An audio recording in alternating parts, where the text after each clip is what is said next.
आप सभी का मेरे YouTube channel commerce classes bye विशाल सर में एक बार फिर से हार्दिक स्वागत है। आशा करता हूँ आप लॉकडाउन में स्वस्थ होंगे, ठीक होंगे और अपनी CBSE परीक्षा जो कि 9 जुलाई 2020 को निश्चित है हुई है उसकी तैयारी कर रहे होंगे। एक छोटा सा मैसेज उनके लिए जो स्टूडेंट्स नए हैं मेरे चैनल पे, वो कॉमर्स क्लासेस बाय विशाल सर यूट्यूब पे सर्च कर सकते हैं। आप इन्हें सब्सक्राइब ज़रूर करें और साथ में एक छोटा सा बेल आइकॉन ज़रूर प्रेस करें ताकि समय समय पर जो भी लेटेस्ट वीडियो मैं अपलोड करूँ वो आप तक पहुँच सकें। अभी तक मैंने 3 यूनिट पे वीडियो बनाई हैं। ये चौथी यूनिट है प्लानिंग की। मैंने इस पे वीडियो जो बनाई है आप देखेंगे, आपको आशा करता हूँ पसंद आएगी। और साथ में एक छोटी सी रिक्वेस्ट और करूँगा कि आप अपने जितने भी गवर्नमेंट स्कूल में पढ़ रहे हिंदी मीडियम के स्टूडेंट्स हैं उनको ज़रूर ये शेयर करें और बताएँ ताकि वो भी इसका बेनिफिट ले सकें। अब हम बिना समय ख़राब किए आगे पढ़ाई के हो जाते हैं। Let's go. ये यूनिट 4 है नियोजन प्लानिंग। आइए आगे चलते हैं। नियोजन प्लानिंग, नियोजन क्या होता है? एक ऊपर आप देख सकते हैं, यहाँ एक डायग्राम दे रखा है, दिस वन छोटा सा बना हुआ है। नियोजन, वर्तमान में हम कहाँ हैं, at present where we are और where we have to go in the future. हम वर्तमान में कहाँ हैं और भविष्य में हमें कहाँ जाना है, इसके बीच का जो गैप है उसको हम प्लानिंग कहते हैं। प्लानिंग का मतलब नियोजन का मतलब कोई भी काम शुरू करने से पहले उसके बारे में सोचना कि क्या करना है, कैसे करना है, किस तरह करना है, किसके द्वारा कराया जाना है, किन सोर्सेज से करना है, इसी को ही प्लानिंग कहते हैं। ये खाली बिजनेस में अप्लाई नहीं होती है, नॉन बिजनेस एक्टिविटीज़ में भी अप्लाई होती है। आप कोई भी काम अगर करना चाह रहे हैं तो आपको प्लानिंग करनी बहुत ज़रूरी है। आपकी प्लानिंग अच्छी होगी तभी उसकी परफॉर्मेंस और वो काम ठीक ठाक होगा, अदरवाइज नहीं होएगा। तो अब इसका थोड़ा अर्थ पढ़ते हैं। नियोजन पूर्व में ही यह निश्चित कर लेना है कि क्या करना है, किससे करना है, किसके द्वारा कराया जाना है और किन सोर्सेज से करना है, ये भी ऐड होता है इसमें। नियोजन हमेशा कहाँ से कहाँ तक जाना है के बीच के रिक्त स्थान को भरता है। ये बीच की दूरी को कवर करता है कि आप वर्तमान में कहाँ खड़े हैं और फ्यूचर में आप कहाँ तक जाना चाहते हैं। इसी को हम प्लानिंग कहते हैं। यह प्रबंध के आधारभूत कार्यों में से एक है। इसके अंतर्गत उद्देश्यों और लक्ष्यों का निर्धारण किया जाता है और उन्हें प्राप्त करने के लिए कार्यविधि का निर्माण भी किया जाता है।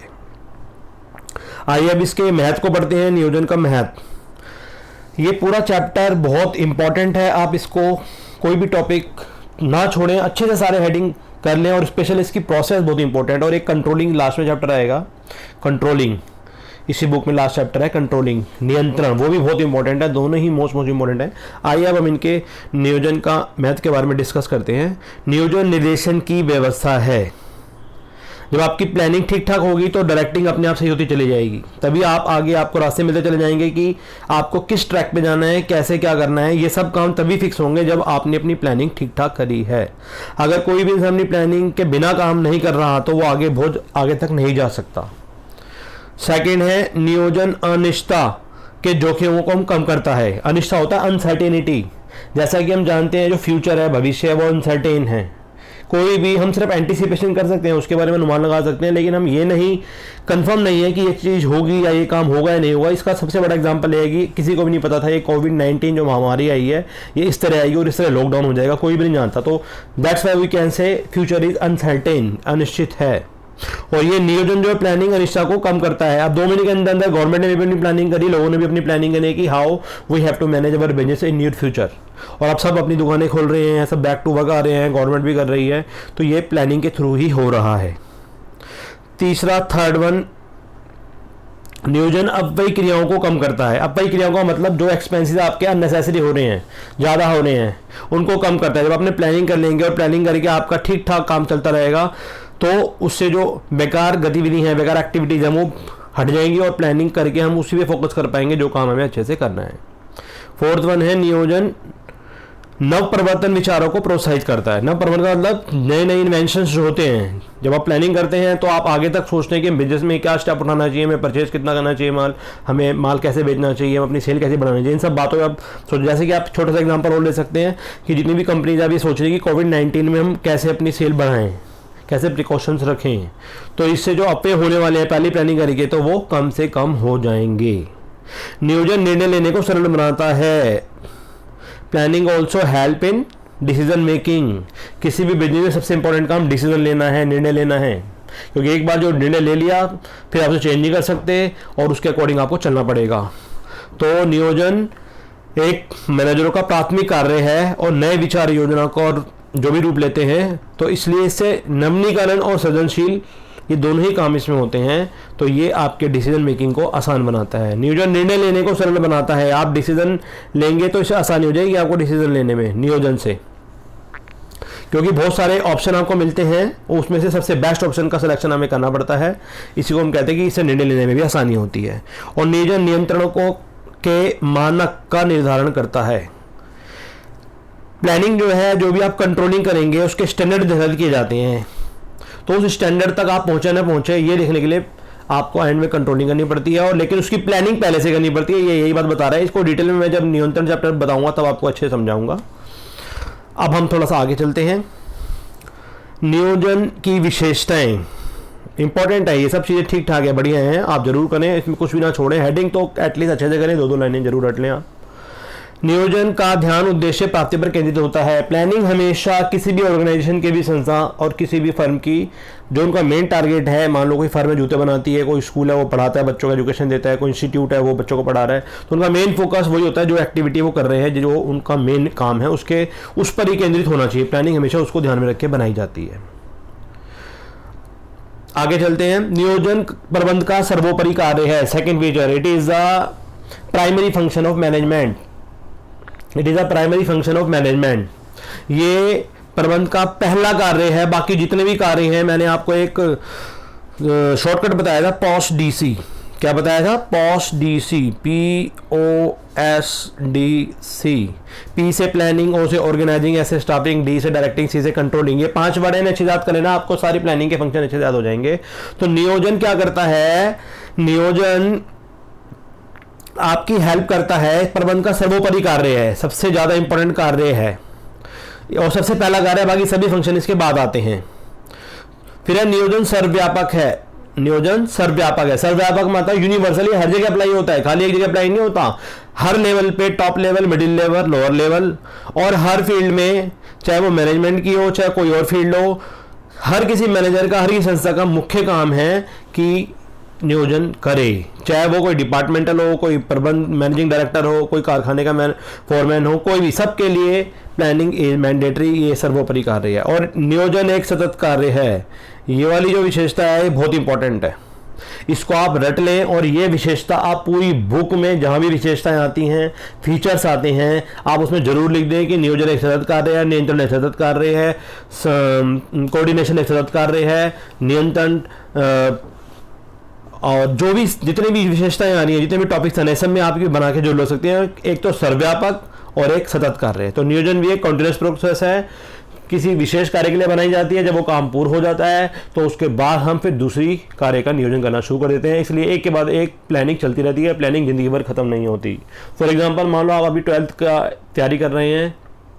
12th की तैयारी करने के बाद जब एग्जाम दे देंगे, आपकी तैयारी फर्दर होएगी, किस लाइन में जाना है, किस कोर्स को चुनना है, उसके बाद और फर्दर होएगी। उसके बाद जब वो काम खत्म हो जाएगा तब आपकी जॉब की होएगी। तो इस तरह प्लानिंग चलती रहेगी, प्लानिंग लाइफ टाइम चलती रहती है। ऐसे ही बिजनेस में भी एक काम खत्म होने के बाद प्लानिंग आगे तक चलती रहती है। नियोजन भविष्यवादी है। 5th, भविष्यवादी का मतलब होता है इट इज फ्यूचरिस्टिक।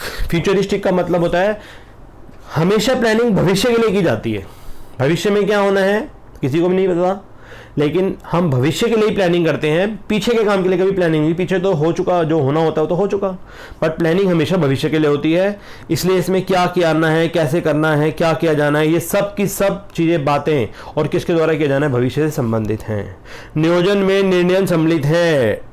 इसका मतलब हम प्लानिंग में डिसीजन मेकिंग ऑलरेडी शामिल है। अगर आप प्लानिंग बहुत अच्छे से कर लेते हैं तो आपको डिसीजन लेने में आसानी होगी। और डिसीजन, मैं आप बार बार कह रहा हूँ, निर्णय लेना किसी भी बिजनेस का बहुत ही इंपॉर्टेंट फंक्शन है।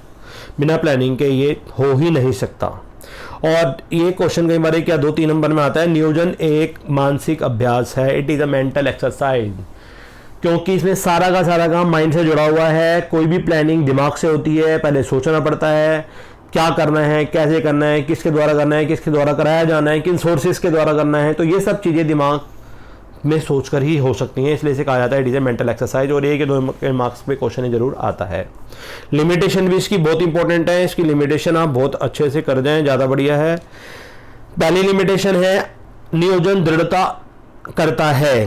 दृढ़ता करने का मतलब होता है जब कोई चीज़ पहले से ही फिक्स हो जाती है तो हमारे सबॉर्डिनेट्स, हमारे एम्प्लॉय, हमारे अनुयायियों को उन्हें मानना पड़ता है।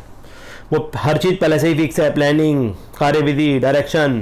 तो अगर आप अपनी कोई राय वगैरह देना चाहेंगे और नहीं सुनी जाएगी तो इससे थोड़ा सा प्रॉब्लम आती है नई चीज़ों को एक्सेप्ट करने में, क्योंकि काम वैसे ही करना पड़ता है जैसे बॉस ने कहा, इसलिए थोड़ा सा कठोर हो जाता है कई बार ये, क्योंकि उसको फॉलो करना हो जाता है।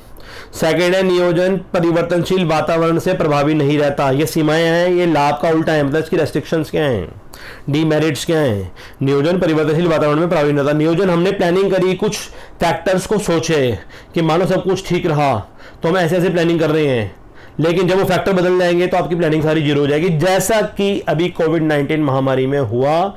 2-3 महीने पहले हर बिजनेसमैन ने अपनी तैयारी अलग हिसाब से कर रखी थी, आपने खुद ही अपनी तैयारी अलग से सोच रखी थी कि एग्जाम खत्म हो जाएंगे, मैं ये करूंगा, मैं इधर जाऊंगा, मैं ये सीखूंगा, बट जो हालात थे वो कुछ और थे। समय के अकॉर्डिंग ये पैंडेमिक जो है कोविड-19 फैली और हर किसी को उसको अकॉर्डिंग अपने आप को चेंज करना पड़ा और सारी प्लानिंग हमारी फेल हो गई, सारी नियोजन हमारा जीरो हो गया। ऐसे बिजनेस में भी प्लानिंग जीरो हो जाती है अगर वो कोई वातावरण परिवर्तनशील हो जाता है। नियोजन में भारी लागत आती है। नंबर 3, नियोजन में भारी लागत आती है। प्लानिंग हवा में नहीं होती, हर चीज़ पैसे चलती है, बजट से चलती है। तो जब आपके पास पैसे होंगे तभी प्लानिंग करेंगे। अभी आप ये एक छोटा सा एग्जांपल ले लो कि आप प्लानिंग कर रहे हैं कि मुझे कोई कोर्स करना है, तो उसके लिए पैसे होने चाहिए तभी तो करेंगे। आप प्लानिंग करें मुझे एक मोबाइल खरीदना है, तो आपकी जेब में उतना बजट होना चाहिए तभी तो आप करेंगे। तो प्लानिंग हवा में नहीं होती, इसके लिए कॉस्ट ज़्यादा आती है। नियोजन समय नष्ट करने वाली प्रक्रिया है, कई बार इसमें काफ़ी समय लगता है।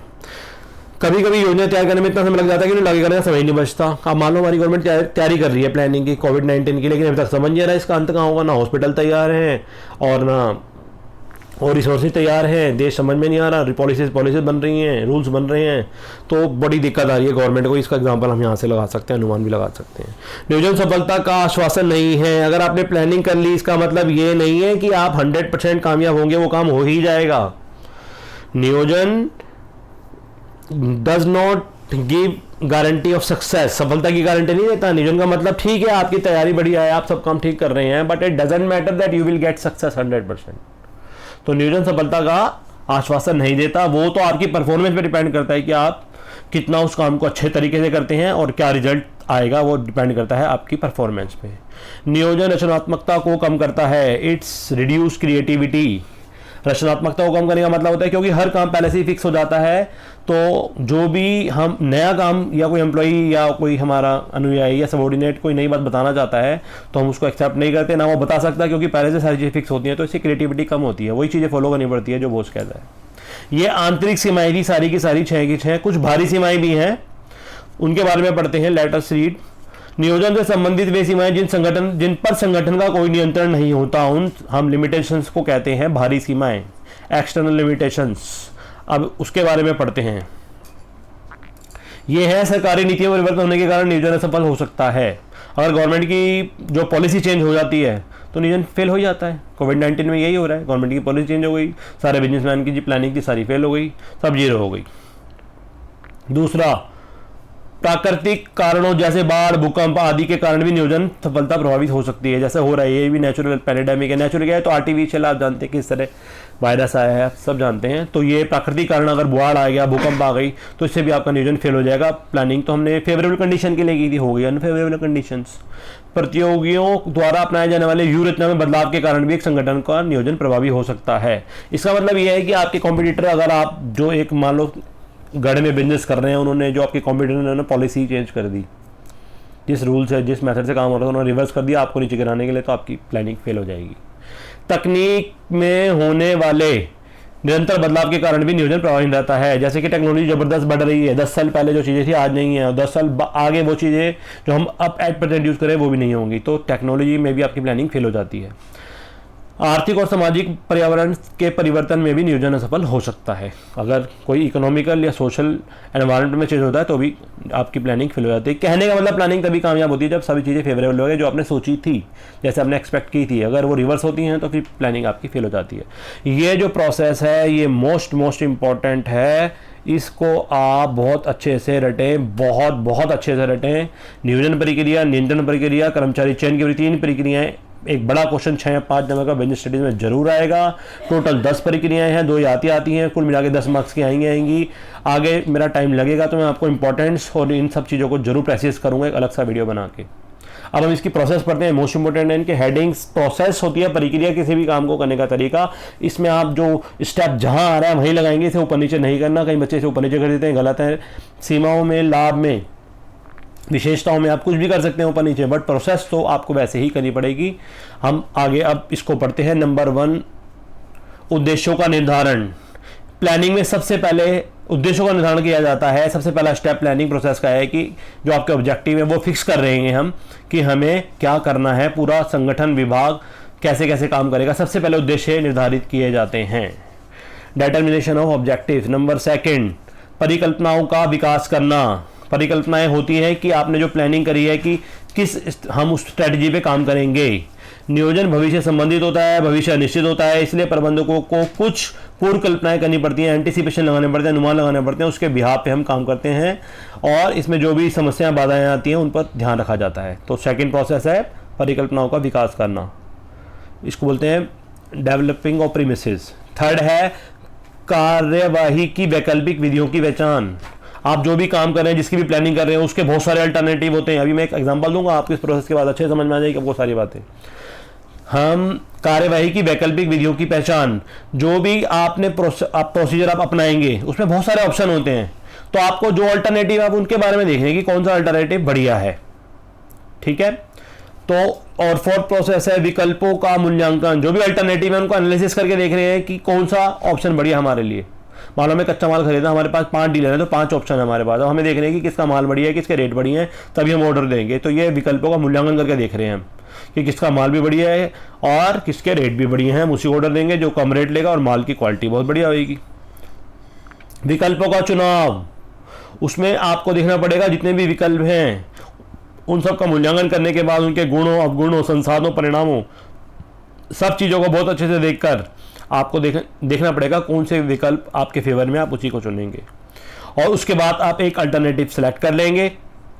और जब आपने डिसाइड कर लिया उसके बाद योजना को लागू कर देंगे। जो भी आपने प्लानिंग बनाई है, अपनी योजना बनाई है, उसको आप क्रियान्वयन के लिए सभी सदस्यों का पूर्ण सहयोग आवश्यक होता है और उसको लागू करेंगे। और अनुवर्तन, इम्प्लीमेंटेशन ऑफ द प्लान, उसके बाद हम ये देखेंगे कि ये जो हमने योजना लागू की गई है उसके अनुसार काम हो रहा है नहीं हो रहा है, रिव्यू भी करना पड़ता है उसका कि उसको सब फॉलो करें। अब मैं आपको छोटा सा एग्जांपल देता हूँ इसका, इससे अब आपको बहुत अच्छे से क्लियर होगा। मान लो आप एक मोबाइल खरीदना चाहते हैं, तो आप प्लानिंग कर रहे हैं अपने माइंड में कि मुझे मोबाइल खरीदना है। तो सबसे पहले आप क्या करेंगे, आपका उद्देश्य है मोबाइल खरीदना। नंबर 2, आप उसके लिए पैसा मैनेज करेंगे, परिकल्पनाएँ करेंगे और रिसोर्सेज लेंगे। फिर नंबर 3 पे आप क्या करेंगे, आप उसके अल्टरनेट देखेंगे। आप सोशल मीडिया साइट पे जाएंगे, आजकल तो बहुत अच्छे ऑप्शन है, उसमें सारे मोबाइल जो भी आपके बजट है, मान लो 10,000 है, 15,000 का जो भी आपको लेना है, 4 GB रैम, 64 GB रोम, जैसे भी है, तो उसमें आप डिसाइड करेंगे। उनमें चारों जो उसके ऑप्शंस हैं वो आप 5 और 6 जितने भी ऑप्शन उस रेंज के अलग अलग कंपनी को सबको आप देखेंगे। तो आप क्या कर रहे हैं, कार्यवाही की वैकल्पिक विधियों की पहचान कर रहे हैं। उसके बाद उनका मूल्यांकन कर रहे हैं, विकल्पों का, अल्टरनेटिव्स का आप इवैल्यूएशन, समीक्षा करके देख रहे हैं कि कौन सा बढ़िया है, किसकी क्वालिटीज बढ़िया है, किसकी रैम बढ़िया है, किसकी रोम बढ़िया है, किसकी चार्जिंग पॉइंट, सब चीज़ आप देख रहे हैं।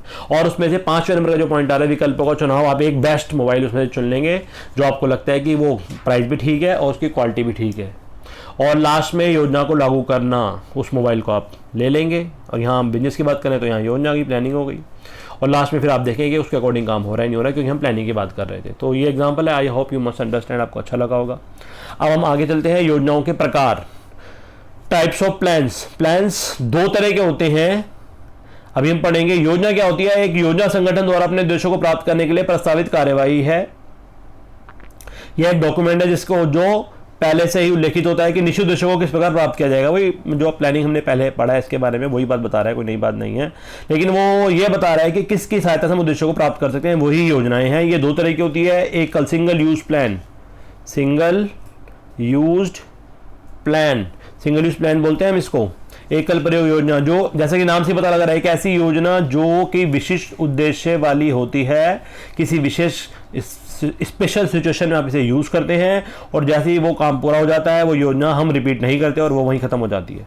अब मान लो कोविड-19 वाली स्टेज आ गई, तो आपको स्पेशल स्ट्रेटजी, स्पेशल योजना बना रहा है, अरविंद बना रहा है, भगवान ना करे आप आगे 10-15 साल में ऐसा फिर रिपीट हो, तो आप ये योजना ही ख़त्म हो जाएगी। तो ये सिंगल यूज़ प्लान होती है, ठीक है। इसको एक बार यूज़ करते हैं, ठीक है, एक दिन भी चल सकती है, ये काफ़ी लंबे समय तक भी चल सकती है, तो ये सिंगल यूज़ प्लान है। अगला है एकल उपयोग योजनाओं के प्रकार, मतलब इसमें कौन कौन से जो सिंगल यूज़ प्लान है कौन कौन सा आता है। इसमें आता है प्रोग्राम, बजट, एक 2 नंबर में क्वेश्चन आता है, हमको क्लियर होना चाहिए। प्रोग्राम क्या होता है? किसी भी विशेष कार्य को पूरा करने के लिए बनाया गया एकल उपयोग विस्तृत योजना होती है। मतलब कोई भी काम, स्पेशल काम को पूरा करने के लिए, किसी विशेष काम को पूरा करने के लिए आप एक विस्तृत योजना बना रहे हो, उसमें उद्देश्य, नीतियाँ, प्रक्रिया सभी शामिल होते हैं, इसको हम प्रोग्राम कहते हैं।